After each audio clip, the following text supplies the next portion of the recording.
तुम्हाला कसं डोकं वापरायचं तिकडे दादा हिरो बनायचं का? आम्हाला आहे ना, आम्ही जवळचे नागरिक आहे, आम्हाला दुसऱ्या गावात स्थलांतर करा. ते ग्रामसेवक म्हणतोय मी कोणाचं ऐकणार नाही, बीडीओ काय माझा बाप नाही, आमदाराचं मी काय ऐकत नाही. बोलवा त्याला नाव बोलवा त्या बीडीओला, काय आहे विचारा, नाहीतर मला आम्हाला नाव- दुसऱ्या नाव गावात काय? जागा द्या. जवळचे बीडीओ हे ग्रामसेवक कोण आहेत त्यांना पुढे बोलवा. नाव सांग ना.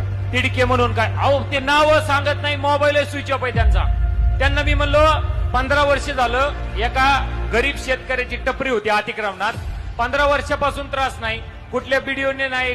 15 वर्ष म्हणजे तुम्ही यायच्या आधीपासून होती, तुम्ही आल्यानंतरून त्रास नाही. आपले जाधव साहेब बीडीओ साहेबांनी सांगितलं की त्यांना दुसरी जागा द्या, मग तिथं अतिक्रमणाची कारवाई करा. हा माणूस जीसीपी घेऊन तिथं गेलाय, महिला होत्या फक्त. त्या महिलांना काय काय बोलतो मी, त्यांना फोनवर म्हणलो तर मला म्हणतो बीडीओ माझा बाप नाही, मी आमदाराचा ऐकायला नाही. हा माणूस सत्ताधारी लोकांचा ऐकतो दादा फक्त. माझा यांच्यावर डायरेक्ट आक्षेप आहे, ह्या माणसावर कारवाई करा, नाही तर नका करू, नाही तर आम्हाला जवळ सोडून दुसऱ्या हद्दीत टाका, नाही तर ग्रामसेवक आम्हाला दुसरे द्या. हा माणूस म्हणतो मी काय धाराशिव जिल्ह्यातला आहे, मला काय लय फरक पडत नाही, मी काय जवळ सोडल्यावर नांदला जाईन, तालुक्यात जाईन दुसरीकडे. उघडीट भाषा करते दादा. अधिकारी नसता तर ह्याला मारला असता आम्ही, आम्हाला काही लय जड नाही मारायला, हे अधिकारी म्हणून. आणि जाधव साहेब चांगलं काम करतात, ते म्हणतो ठीक आहे जाधव साहेब नाही, पण बीडीओ वरिष्ठ माझा बाप नाही. वरिष्ठांनी फोन केला तर हा माणूस मोबाईल स्विच ऑफ ठेवतोय. आणि गावातल्या भारतीय जनता पार्टीच्या सरपंचाचा फोन याला घ्यायला जमतो, बीडीओचा फोन घ्यायला जमत नाही. नावेलाजानी तहसीलदार साहेबांनी तिथं पत्र दिलं की तात्पुरती कारवाई थांबवण्यात यावी आणि पर्यायी जागा द्यावी.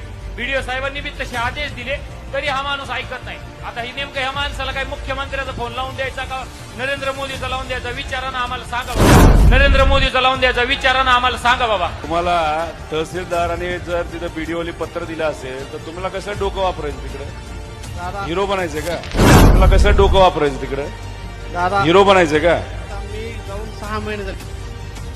हे 6 महिने 2 दिवस आले, मॅनेज होणार विषय ग्रामसेवक आहे. हा तो माणूस नाही, ही केस सांगा. तहसीलदारी तुम्हाला पत्र दिलंय का? बीडीओली पत्र दिलंय का? आणि मग तुम्ही मशीनमध्ये काय तुम्हाला ते पर्यायी जागा द्या, काळ मर्यादा द्या आणि शिफ्ट करून टाका. पण फक्त तिथं असणाऱ्या शेतकऱ्याशी बोलत असताना जसं तुम्ही माझ्याशी बोलता, दादा मी आता या मतदारसंघातला कुठलाही व्यक्ती जर तिथं पोटतिडकीने बोलत असेल तर ते खरंच समजावं लागतं. आणि मी तुम्हाला सांगतोय, एखाद्या आमदारांशी तुम्ही जसं बोलाल तसं तिथं असणाऱ्या ग्रामस्थांशी बोला. साधी माणसं आहेत सगळी. याच्या पुढे कंप्लेंट येऊन देऊ नका, काळ मर्यादा द्या, पर्यायी जागा द्या आणि विषय संपवा. ठीक आहे.